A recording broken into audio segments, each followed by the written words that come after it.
The R word has been on the news recently. No, not recession, although that's a different kind of R word. Regime change has been in the news very much so in the last few days. I think yesterday Trump has posted on Truth Social talking about regime change. Now, later, the White House speaker has said he was simply asking questions. He was not talking about anything. Some of the Israeli politicians, as well as the former Mossad chief, has also recommended for Israel to pursue regime change in Iran. So today we'll talk about all aspects of it, some of the recent Israeli actions, and if it really is the goal of Israel or America to commit to any regime change. Joining me today are Jonathan Honig, James Valiant, and Alex. Thank all of you for joining me today. And I'll jump to you, Alex, first. Well, even before we go to the regime change aspects, I'm not sure if how recently have you been on the episode, but what have you been? I think last week was the last time. So, what were your thoughts so far about the way Israel has been pursuing this war, and also about the American entry into, technically they haven't started or sort of fully joined the war, but they did commit to one strike? I mean, it's a difficult question. It's not an easy question to answer, right? But how do I feel about the Americans joining? It. I don't want to offend any of the Americans that are watching this, and certainly none of the Americans that are here, because I know that they certainly don't take part in this. However, there is kind of this feeling of um, uh, that we've taken this massive risk when it was very unpopular, okay, and that we've managed to accomplish so much, and it right to have Trump, and even though I'm very grateful, very happy that it happens, it feels very undeserved, and it also feels there is still a bitter pill, I suppose, that we're swallowing, that go years back. I even think back to Operation Desert Storm, when we were too Jewish, right, to take part in Operation Desert Storm, even though we were the victims, right? We suffered Scud missiles, and we were under a reign of terror, and it was, George H.W. Bush didn't want to let us get involved. And I mean, I'm telling you, imagine, you're in a fight and somebody pulls you back from it, right? Before you manage to defend yourself. I mean, that really does hurt. So there was a bit of an exorcism as well. So, it's a very mixed feeling, very, very mixed. It certainly is quite an emotional, it's quite emotional, actually. But ultimately, I'm pleased. This was something that I don't think that Israel could have achieved. You know, uh, Strategically, but certainly it's. I don't think it's an American victory, especially not because the reason that we're here at this point having this war is because of 30, 30. Well, 40 years of appeasing Iran. Okay, like this is the end result. So, we made a lot of mistakes. But in the end, I really don't think we would be here. I think Obama is probably the linchpin, I would say. It's hard to pinpoint, but Obama was really the linchpin. But in any event, I cannot deny that I am indeed very happy, okay, to see something happen. Yeah, maybe that's it. Maybe you want to ask other people about the regime change, because I have maybe I have some different opinions as well Well, on that, but I well, went on about that. well, I'll just say, I mean, I know from this American's perspective, President Trump is right when he tweeted that regime change has kind of been a little bit not a dirty word, but it's been seen as somewhat politically incorrect, and it didn't seem appropriate, I think, at one point for Americans to advocate for regime change in other countries. And I don't know what our panel thinks, but I was thinking, is this like egalitarianism, the idea that look, any government is good as long as it's voted in. As long as they voted in, that makes it legitimate. That notion of egalitarianism. So, how could you, when you know what the Iranian regime is about, how could you not be for regime change one way or the other? Another. The question is, and my hope is, are the Iranian people for regime change? Because ultimately, I think it's up to them. They're the ones who live there. They're the ones that are have to advocate for it. But from a perspective, American perspective, you have these Islamic theocrats literally living in the Middle Ages, sending around what do they call them, hijab patrols or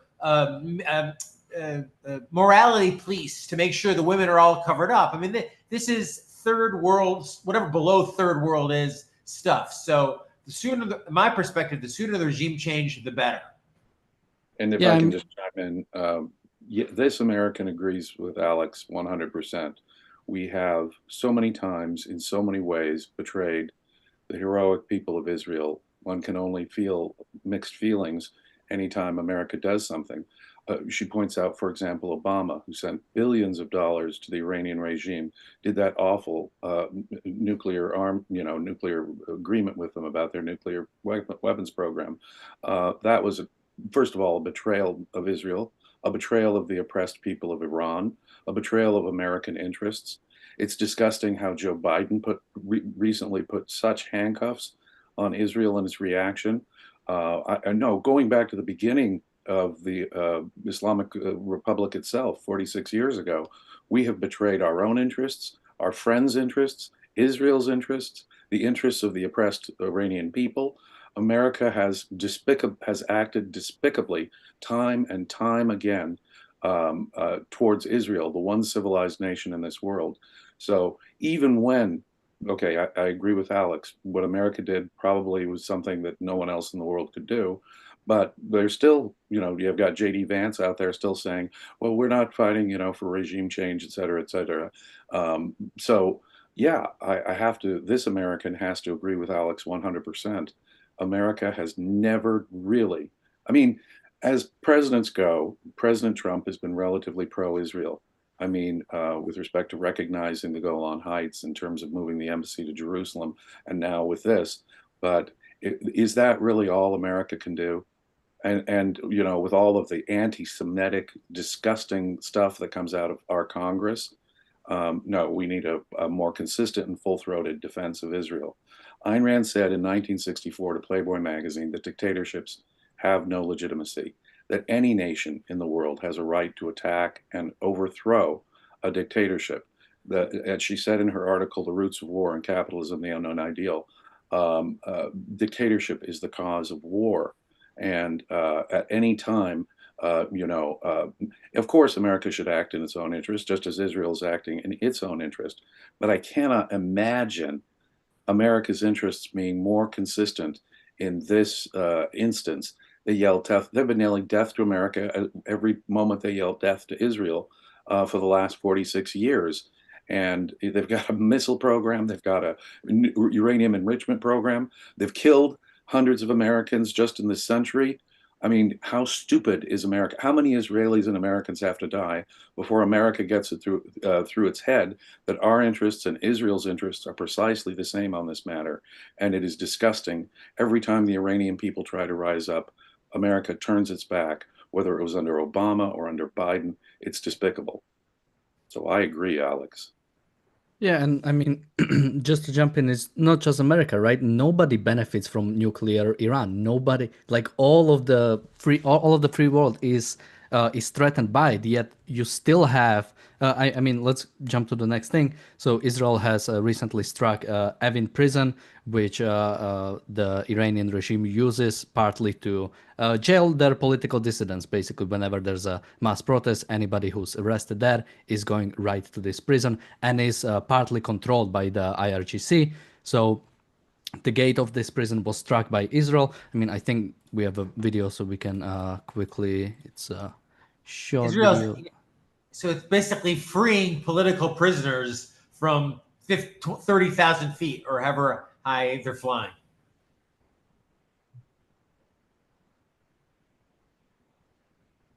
Yeah, so the gate was hit, and apparently the family, Israel let everybody know that this was going to happen before, which meant a lot of the local residents tried to reach the prison and basically go after the people there. So already we have friends calling this an irresponsible attack, that it's putting the prisoners in danger. And we are always hearing that whenever Israel is actually fighting its enemies, whenever Israel is actually trying to achieve something, the West comes after Israel. to go to you, Alex, I think there's also one thing different about this operation, is that this is not necessarily sort of like a military goal. It might sort of put more chaos into the Iranian regime, as well as sort of maybe inspire some change. But yeah, what are your thoughts about the big R regime change, since you seem to have some different ideas? Yeah, I mean, listen, if I was an irresponsible person, okay, if I was an irresponsible head of the Mossad, okay, who really wasn't thinking, I suppose, in a was thinking really in a quite a narrow way, I would say, yeah, okay, let's remove the regime. And then whatever happens, it happens, it's whatever. And I'm not saying this kind of typical nonsense that comes out is, oh, maybe it'll be a worse regime that comes out. No, I mean, I'm saying, will it be an actual civil war that will look like Syria, which is, I think, no matter how you cut it, that's what Iran has in store. Like especially when it has such a profound water crisis.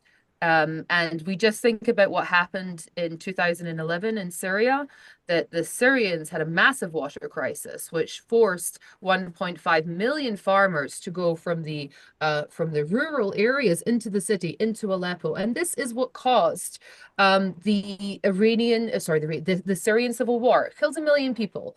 I think this one could be far worse. I think no matter how you cut it, there will be millions that die, whether it's from warfare or whether it's from dehydration. It's hard to really say. I mean, it's such a profound crisis like we've never seen before. And so the Iranian people are so what can I say? They are so viscerally angry or upset, triggered in a way, about the idea of having a forced regime change, okay, of having another kind of regime installed. They have a real aversion to it. And that's to say they definitely hate the regime. They definitely don't want it there. But at the same time, there is still an immense amount of bitterness about, Mossadegh. And even if they did like him or they didn't like him, but that event was very, profoundly negative for the Iranian people. And I think that they have really internalized that. So I think that it is that also I wouldn't like to see, if regime change means that you fall into a ethnic conflict, which is very, very likely. I mean, you have the Kurdistan, you have the Baluchistan, and you have, already militias that are forming there. And I assume that, I mean, it's like Iraqi Kurdistan, right? Iraqi Kurdistan is allowed to be thriving in many ways, but only in so much as the Iraqis haven't cut them off from their source of water, which could happen. I mean, you're talking about life and death, right? You're talking really about life and death here. And I feel that it's irresponsible to talk about, I assume that they have had these discussions, okay, where they've had these kind of high level discussions where they're discussing, what the long-term kind of plan here would be, what the strategy would be. But I think I think even the United States is playing it very cleverly. If you really want a regime change, don't talk about it, because the Iranian people are so averse to this idea of the Americans changing it. Even if they like the Americans, they just really don't want, they really don't want this kind of intervention. And by the way, the Iranian opposition that lives abroad is not the Iranian opposition.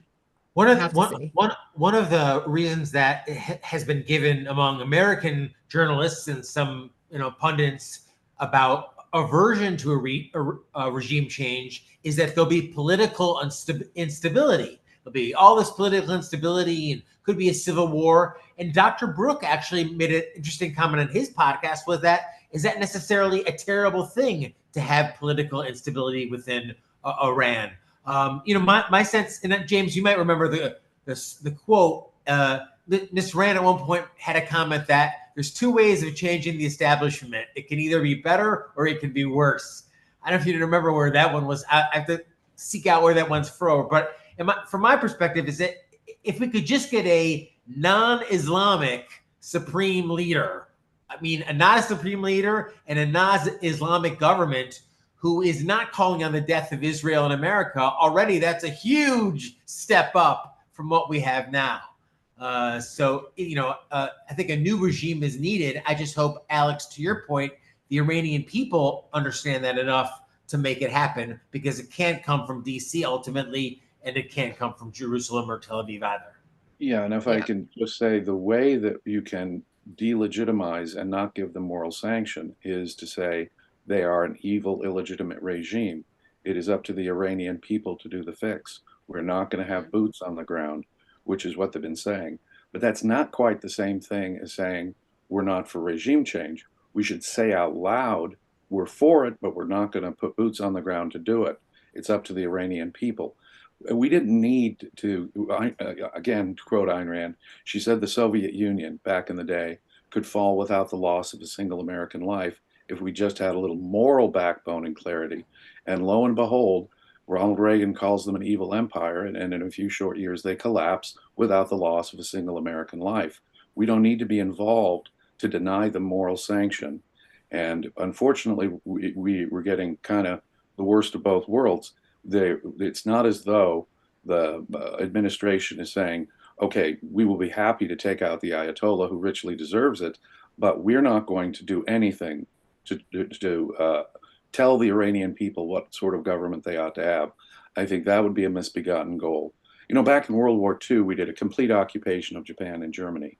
And if you're willing to do that and set up shop for as many years as possible to make sure that the culture changes, that's one thing. But there's no such will in America at this point, and I don't think we could do that at this point. So the way I would say it is, and think about this, another comparison. A lot of people said, we were talking about this prison being hit. There were a lot of people who said that the Allies ought to have hit the concentration camps during World War II. Would that have endangered Jewish people, Holocaust victims? Yeah, it would have. But the people who say we should have hit those concentration camps are people who are trying to defend Jewish people against the Holocaust. It is a complex thing. Alex is absolutely right. And we should think very carefully about what we say and what we do, and what we say we're going to do, because this is a life and death matter. And there are, many times the millions of people in Iran than there are, say, in Israel or in the ordinary American state. So we're talking about a big country here, and we should be very cautious and very careful about what we're doing, mindful of the political realities in all of the countries, but also taking a clear moral stance against an evil regime. Even though we would say it's up to the Iranians to do all the changing, we know they'd resent any efforts by soldiers to change their government. I think that's got to be the way we parse this, thread that needle. Yeah, I mean, and just that any government that's instituted there that continues to threaten America and or Israel will be met with the same fate. Right. This is new sheriff, if you will, in town, a new attitude, a new philosophy. One that Dr. Peikoff illuminated 25 years ago now, end states that sponsor terrorism. That was the name of his seminal article. They are, James, to your point, they are not legitimate. Iran is not a legitimate government, and it has no right. We have a super chat from Bonnie. Thank you so much. And I think one thing that is particularly sort of frustrating about this whole situation is how much of it could have been prevented if proper principles were enforced from the start. If Soviet Union wasn't legitimized at the start, how much could have changed? And that's when you get to the point of you just need to apply proper principles from the start. So when it comes to these different dictatorships, the fact is that some of them did liberalize, right? Taiwan and South Korea are great examples. They were basically dictatorships when they came around. They liberalized. But what we sort of started or sort of accepted in the modern age is that all countries are legitimate, so we should trade with everybody, we should deal with everybody. We are still trading with Russia, European countries are still trading with Russia. I think there was just a huge scandal now that apparently some I think Czech and German companies are still basically trading with Russia specifically for military equipment, which Zelensky came out against it. Of course he would, and it's that sort of we are constantly like digging our own graves, and then are surprised the fact that these dictatorships stay in power. Because I really like the quote Jonathan said, establishment changes either for the better or for the worse. But the fact is that if we keep propping up these evil regimes, if we keep trading with them, making sure they stay alive, they'll never go away. Because foreign dictatorships are incapable to actually live. So they only have two choices: either liberalize, and therefore they are not a problem anymore, like South Korea and Taiwan, or they'll fall apart, and not like Soviet Union, for example. And we do not even have to do it so directly. So I mean, to go to you, Alex, I'll bring up the quote from Trump again. So he posted in Truth Social: "It's not politically correct to use the term, quote, regime change, but if the current Iranian regime is unable to make Iran great again, why wouldn't there be a regime change? MIGA, make Iran great again." I assume that's what it means. First, when I read it, I thought this is a meme because somebody posted it somewhere else, and especially with the MIGA at the end, I just couldn't believe it. Later, White House spokesperson has been asked about this and said that this doesn't really mean anything, that this was pretty much just Trump asking questions. But to go to you, Alex, what do you think is the American goal here? The B-2 stealth bombers are basically back in America. It doesn't look like yet that Iran will respond to American strike in any way. Doesn't look like America will get involved anymore. So do you think this was just one strike and this is pretty much it? Or are we actually going to go back to negotiations? Well, I mean, I suppose, like, I think that from the American perspective, I would say that I think that there's a real strategy between Bibi and Trump. Okay, I'm talking as individuals, as two people, as two leaders. I can see it. I can see that there appears to be a tremendous amount of coordination there. They're practicing subversion, right? They're practicing all manner of kind of tricks, okay, in the media together as a pair, okay, and all singing, all dancing, and just to jump, performance. I think reports are saying that this would be true. Apparently, the Iranian strike was discussed back in February with Trump. Trump knew that the first strike when Israel did it was actually going to happen earlier in the week. Israel knew that this American operation was going to happen. So does seem to be, which was one of the most positive thing I said at the start, is it does seem like there is an actual trust between American and Israeli government that we haven't seen, I think, during Biden administration. Yeah, which is nice. But I would say that the IDF operations, they often tell you what they are. Okay, they often tell you in quite they love symbolism, but they're often quite telling you in quite a plain way what their intentions are. So you have Amkilavi, right? Which I'm sure you guys have spoken about this, right? So the Amkilavi just means like, the people like the lion, right? So I think that at the beginning of the war, everybody assumed that was us. We're the lion.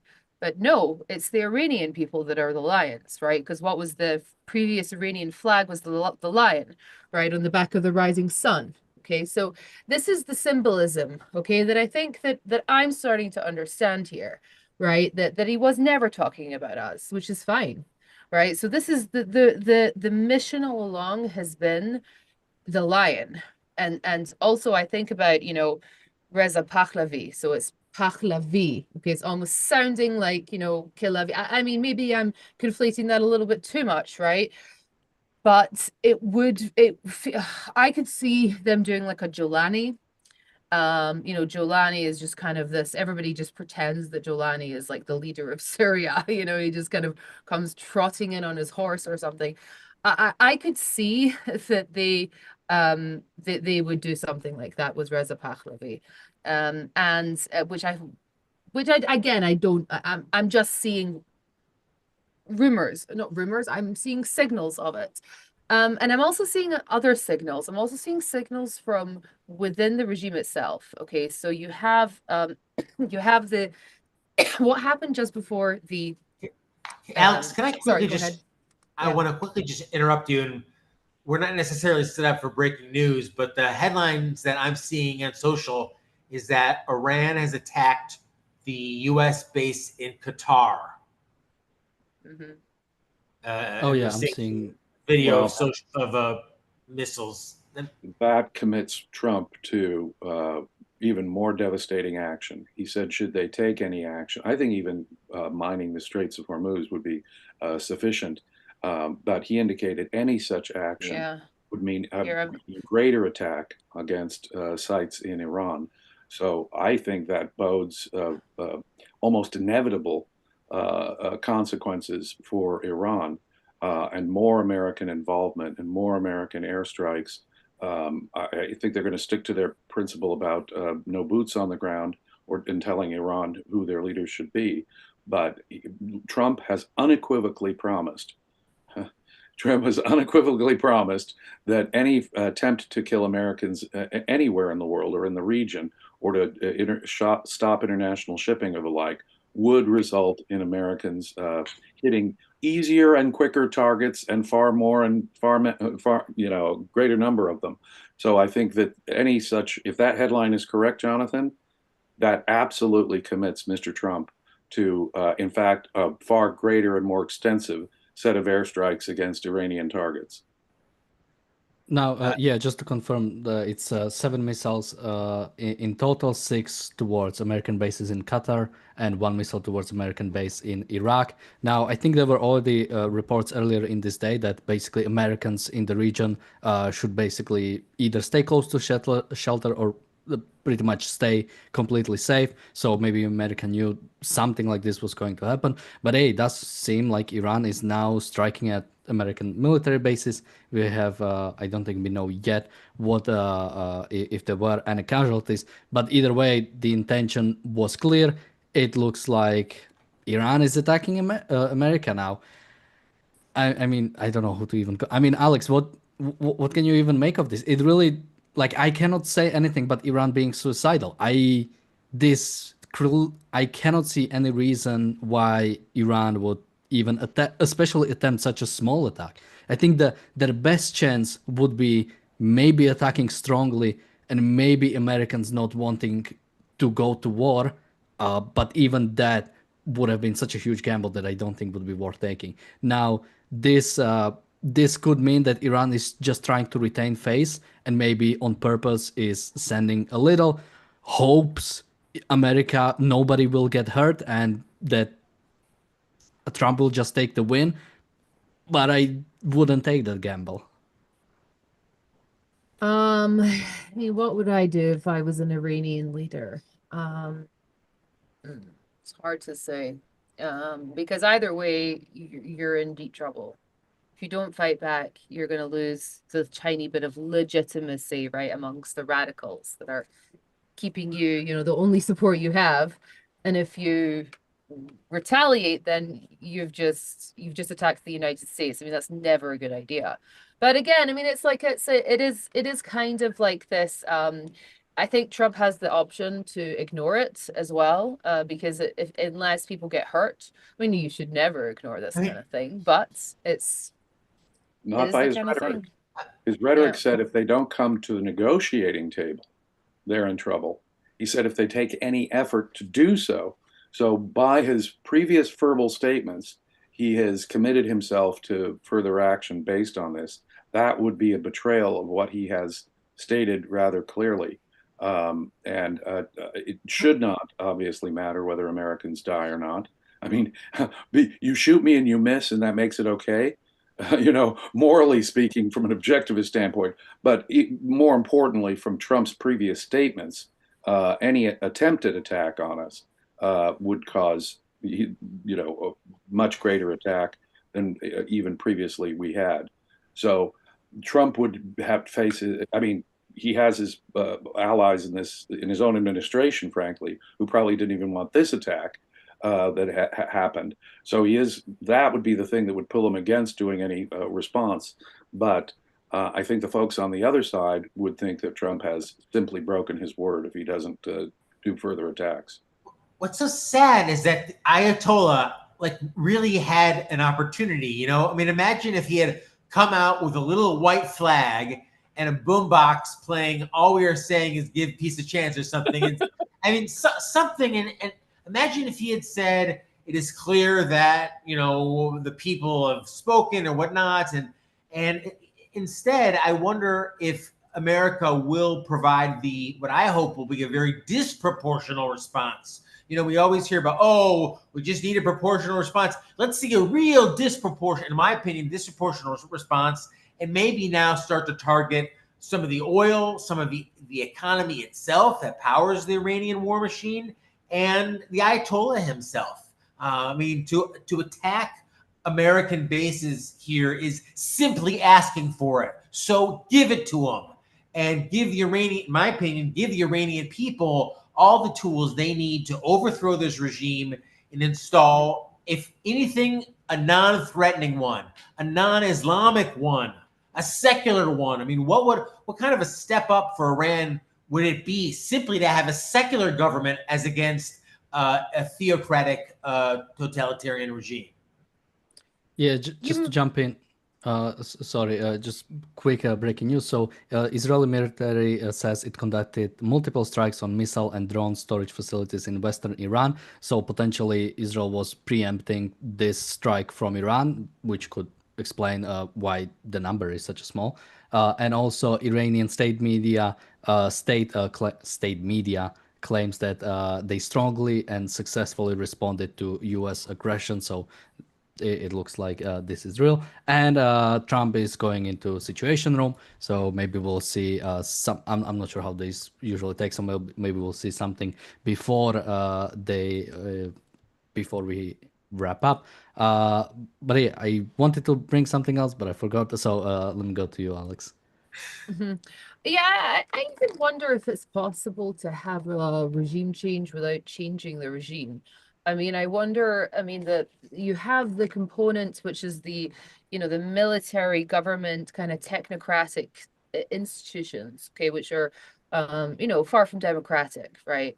But they're very different from the kind of theocratic institutions that you have in Iran.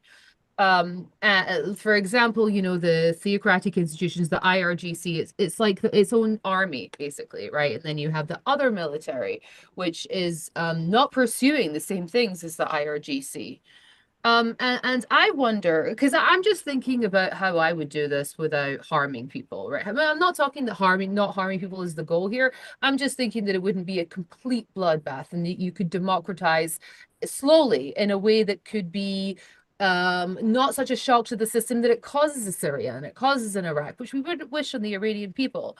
But I'm wondering, if you could have a rebellion in the military, which, if I'm very tuned into the Iranian military chatter, like on X or whatever, whenever they're talking, they haven't been paid in weeks, and that's exactly what happened, right? In Syria, when you had Bashar al-Assad, his army was hungry. They were hungry, and they said, "Hey guys, I'm hungry. I'm taking my gun. I'm changing my clothes. Let's take it to him," right? And this kind of is looking to me like that would be a good way to do it, right? Because you could kind of do it in a bloodless way, almost like a coup. Kind of, you could even do it in a way that you don't need to even execute him. You could, say, "Hey, we've come, we're taking over now. It's you're gonna stop. You can be in a prison cell. We won't kill you, but you're out of the game," and slowly democratize, and then write your own constitution, and kind of, I mean, it seems to me that would be a possibility that could happen, and the people as well, that they're the people who are the Iranian government, right? They're not crazy people. They're not radicals. Okay, like I said, it's far from what we're used to in the West, but it's not the fascistic regime that we think of when we think about Iran. These are people who are also from all walks of Iranian life. You even have Jewish members of the parliament, right? This isn't okay. Again, like I do not want to glorify this and make it out to be better than it is, but I'm simply thinking of something that could actually result in something good, because I really would, and that would be a popular uprising, okay, to have a military kind of, change, and then have an election, and then kind of slowly move into democratization. It's very possible. I mean, Eastern Europe used to be dictatorships, right? And now we have some problematic democracies, but some very thriving ones as well.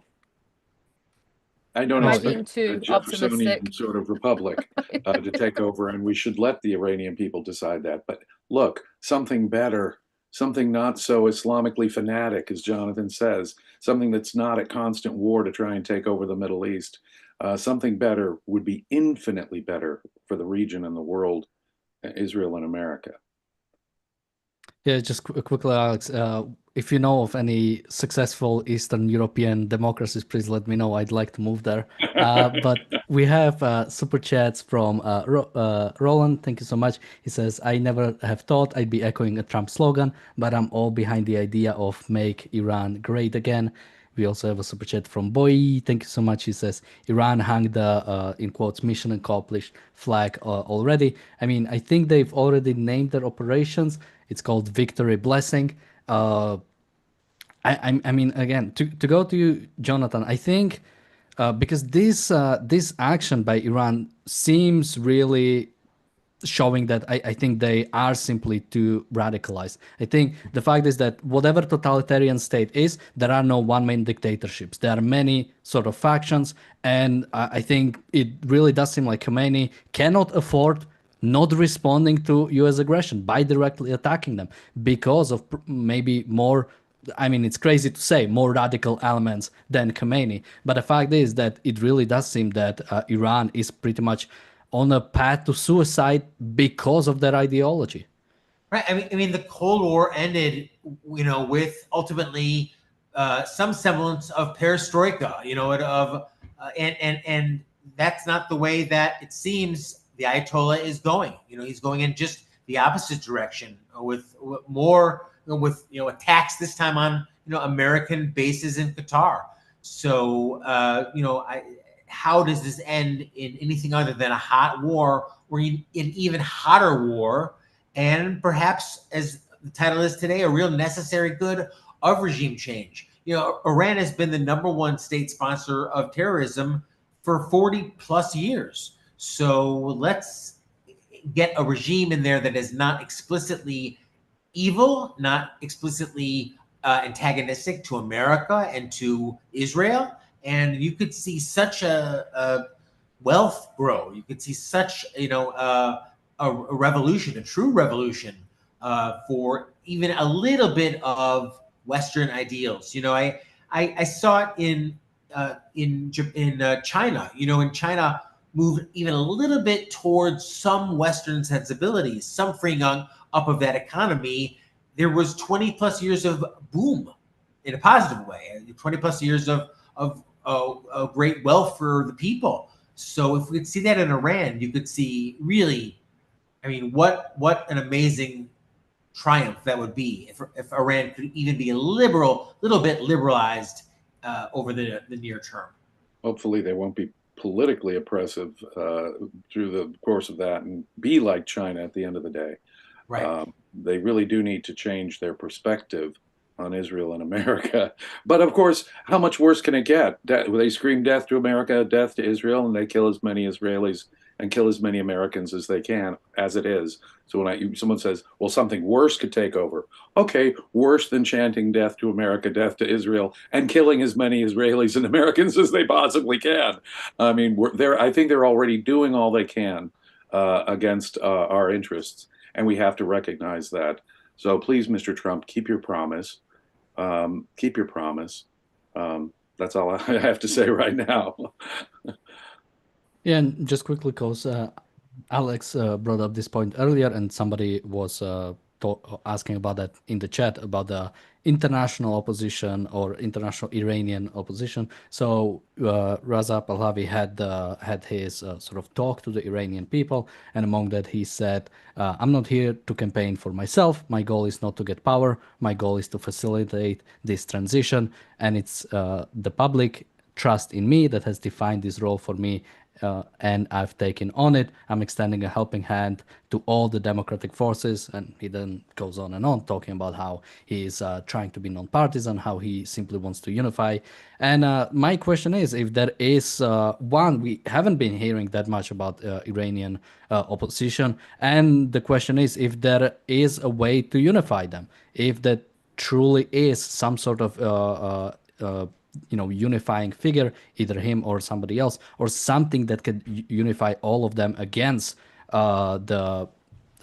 against the current regime. I mean, the original Islamic revolution was sort of like a very broad coalition that they simply wanted to get rid of the Shah, and it was communists, Islamists, everybody from every spectrum or sort of like a way of life to simply overthrow him. Can something similar happen now? I think it's always a problem because we have like when I say that it's a bit like Alexei Navalny, right? Us in the West, we like, we liked Alexei Navalny, but no one in Russia knew who the guy was. I mean, I think he lost like all of the I mean, not the Russian elections are not fair, but it's true. And we have even Palestinian opposition that I really like. I mean, I really like when they talk, but they live in America because no one knows who they are because they're so disconnected from the people. And that's what I mean when I'm talking about the Iranian opposition that's not in Iran, is that they are so Americanized. They're so disconnected already. And again, the people don't connect to them. They're not sharing in this disaster that has been the last 40 years.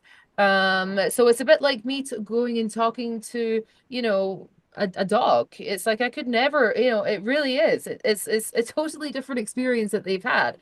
Imagine that you're from a place like, Isfahan, right? And you've gone through water riots, right? You've gone through actual like civil conflict, again and again, over these things, right? Over the fact that you may die of thirst, and that's like what the Iran-Iraq war was all about as well.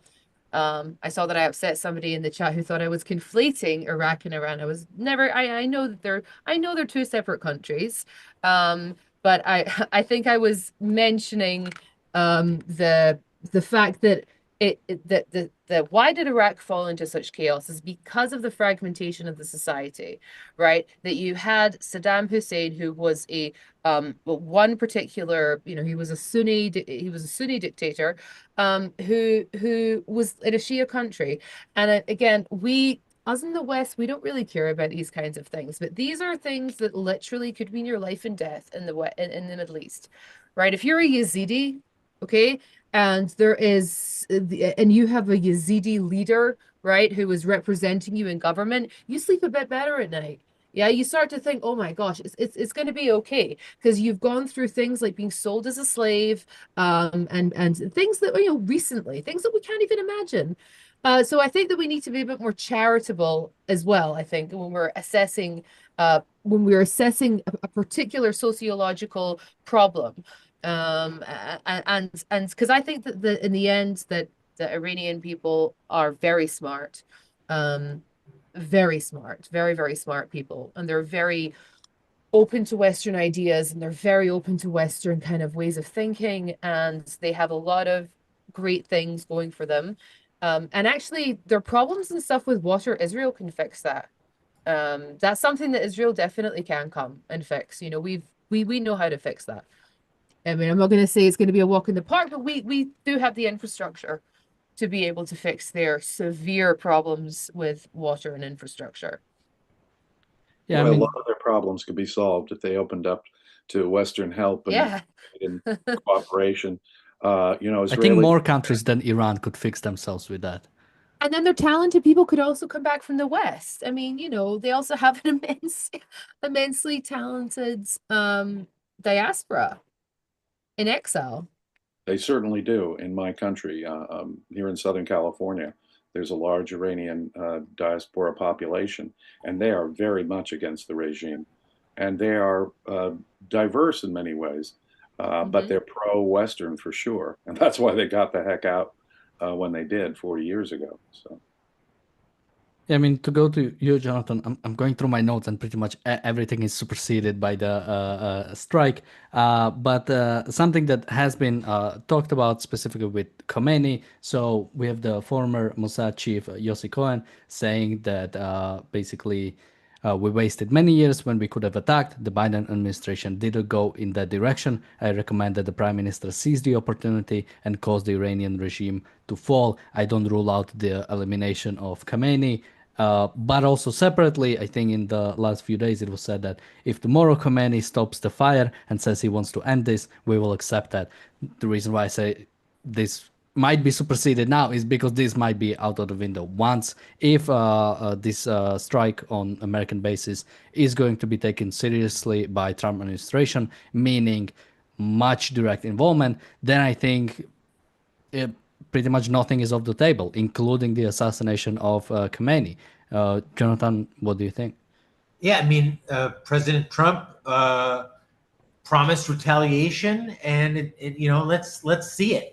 Iran has launched missiles at U.S. bases now, both in Qatar and Iraq, and this is going to be war, and war that Iran started in 1979. So you know, this is a real hot situation now, and Iran is 100%, in my opinion, to blame. And this will be, you know, a real, you know, this will be a very dangerous situation for at least the near term. And Miss Rand foresaw it, did she not, James? I mean, Miss Rand said that if we didn't go in, if the Allies didn't go in, we'd be talking about it. We've been living it down for decades, and we did, and we are. And we're seeing Iran's retaliation against America right here in real time. Right. More than 1,000 Americans died from Iran itself since Miss Rand said that comment. Talk about living there. Talk about October 7th happening because Iran was still there to fund its proxies, to pull off the atrocities of October 7th. No, Miss Rand nailed it 46 years ago. We have suffered. We have suffered. How many Israelis, how many Americans have died as a direct result of us not doing, when we were confronted with an act of war in 1979, not doing anything about it. And every decade since, the Iranians have killed Americans. No exaggeration. And of course, even more Israelis. So she was dead right, nailed it as usual. Also, the Iran's Supreme National Security Council says it launched as many missiles as the number of bombs used by the U.S. in its strike, which I don't think is the U.S. used 6, right? 2 for each location, if I'm not mistaken, and Iran used 7 right now. So I'm not sure if I have my math wrong or Iran. I think there were more bombs. America dropped more bombs than just 6 in the attack a couple of nights ago. But you see, they're going to hide behind proportionate, so don't take it out on us. And if none of you guys actually died, then you don't need to follow through with your promise, Mr. Trump, appealing to American domestic political ears and desires. But Mr. Trump, you committed yourself. You committed yourself to the point that this clearly means you've got to hit them and hit them much harder as you threatened to. And don't make it an idle threat or your new deterrence becomes a joke, Mr. Trump. No question about it. Do what you were going to say, or America's deterrence will look like a joke. You've drawn a red line. Let them cross it, and you'll look just like Obama in Syria. I love saying wrong things because people correct me in the chat. So Stedman is saying it was 7 bombers, each dropped 2 of the MOP bombs, which might be more correct. So, but that still doesn't make sense because Iran sent much less than that. So it might actually mean that Israel was able to stop some of them before they were even able to launch, which definitely be great. Alex, I think we'll just start wrapping up because I'm not sure we'll have Trump's comments on it yet, but we will go live later this evening if anything big happens. So, Alex, any last thoughts from you, and where can people find you? Yeah, so I mean, I wonder how Trump could really respond to this. I wonder if you just take all of the regime's family members that are yucking it up in the West. I don't know, maybe don't expel them, but maybe detain them a little bit. Maybe that could be a way to put some pressure on them. Of course, legally, right? Probably they'll all be there under fake names. They'll be committing some crimes. Again, this is a criminal regime. It's not going to be difficult to figure out how the Iranian regime family members, maybe skirting outside of the law. Maybe we can get James on the case here. And I'm not doing this show me the man and I'll show you the crime. Yeah, but that could be an option that could be put a tremendous amount of pressure on them. Okay, yeah, what else? Yeah, so the final thing I want to say is I think some people seem to really disagree with me that Iraq and Iran and Syria are similar.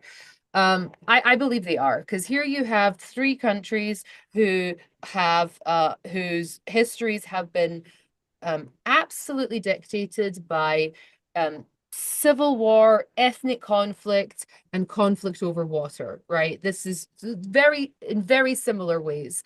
And, Syria had 8 separate ethnic groups that were all had factions that were all fighting each other.